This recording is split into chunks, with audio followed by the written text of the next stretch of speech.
Hi, I'm Annie Fitzsimmons. I'm your Washington REALTORS legal hotline lawyer. And this video is really important. It is another video in our series regarding the March 3rd, 2021 revisions, but it is a video that describes a new set of revisions that's just going to be released on Monday. We released the forms revisions on March 3rd, and since then we've had enough user experience to know that there were two additional tweaks, if you will, that are necessary to make the forms even better. And so the two forms that are going to come out in a still even more revised version on April 12th, Monday, April 12th, concern Form 35E, the escalation addendum, and Form 22AD, the increased down addendum. Let's talk about 22AD first. 22AD, the increased down addendum, is going to be revised to eliminate the obligation of a buyer to give notice to seller when buyer's appraised value plus the additional down that buyer has agreed to bring to the closing, additional to their down payment. This is what the Form 22AD is all about. When the appraised value plus the additional down that buyer has agreed to bring to closing is still not as high as the purchase price, the form is being revised to eliminate the obligation on buyer to deliver notice to seller, and instead giving buyer the choice of whether buyer will or will not deliver notice to seller. So instead of being buyer must, it will be buyer may deliver notice to seller that the appraised value plus buyer's additional down is still not as high as the purchase price. If buyer wants to simply close the transaction by bringing whatever amount of funds is necessary to bridge the gap from the appraised value to the purchase price, then buyer would not give notice of the low appraisal. But if buyer chooses to give notice that the appraised value plus the additional down is still not as high as the purchase price, then upon receipt of that notice, seller has two choices. Seller may either lower the purchase price to whatever the appraised value plus the additional down is, so seller can bring the purchase price down to that number, or seller may terminate. And if seller doesn't do either of those things within the time allowed to seller, then the default outcome is that the transaction terminates.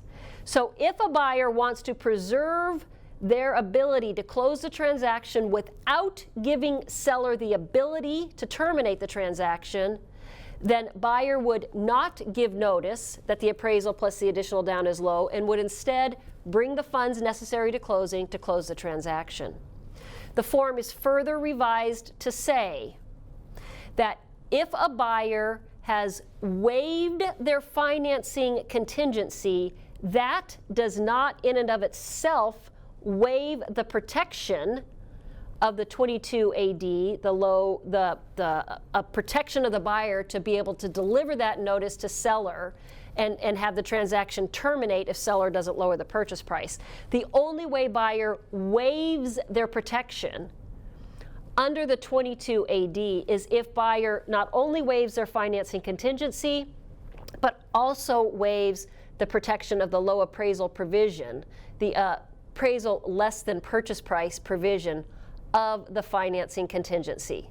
So said differently, if buyer has both a 22A and a 22AD in the transaction, and if buyer in the Form 22A has reserved for buyer's benefit the protection of the low appraisal provision, and that would be paragraph 2, option A, subparagraph 3, or paragraph 2, option B, subparagraph 2, in either of those cases, if the buyer has marked the will not provision or not marked any box at all because that defaults to will not, Will not means that buyer, even if they've waived their financing contingency, will not waive the protection of the low appraisal provision.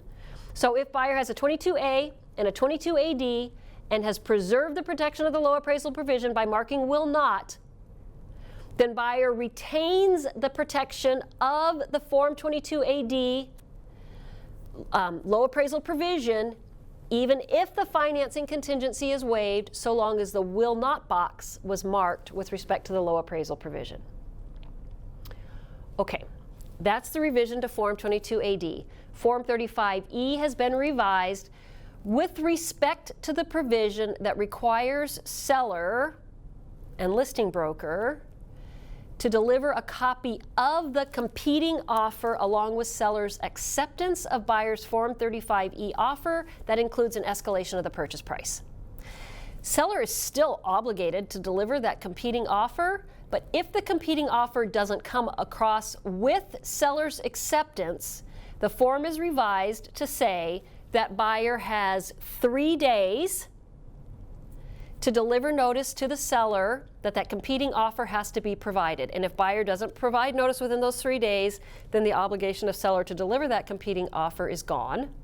But if within those 3 days buyer delivers notice that seller failed to deliver the competing offer along with seller's acceptance, then seller has 1 day by default, but they can negotiate, buyer and seller can negotiate that to be whatever number of days. Seller has 1 day by default to deliver that competing offer back to buyer. And if seller fails within that 1 day or whatever the agreed number of days is, then the purchase price at closing shall be the buyer's original offer price unescalated.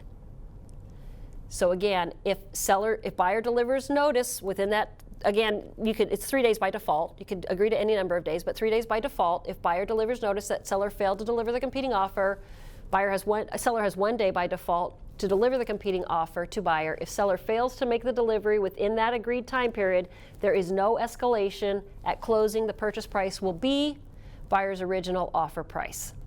Okay, 2 big changes on 2 forms that get a lot of use in our very competitive sellers market.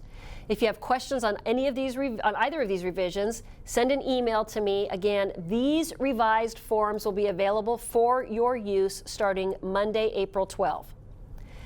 Send an email to me, legalhotline@warealtor.org. Thank you for being a Washington REALTORS member.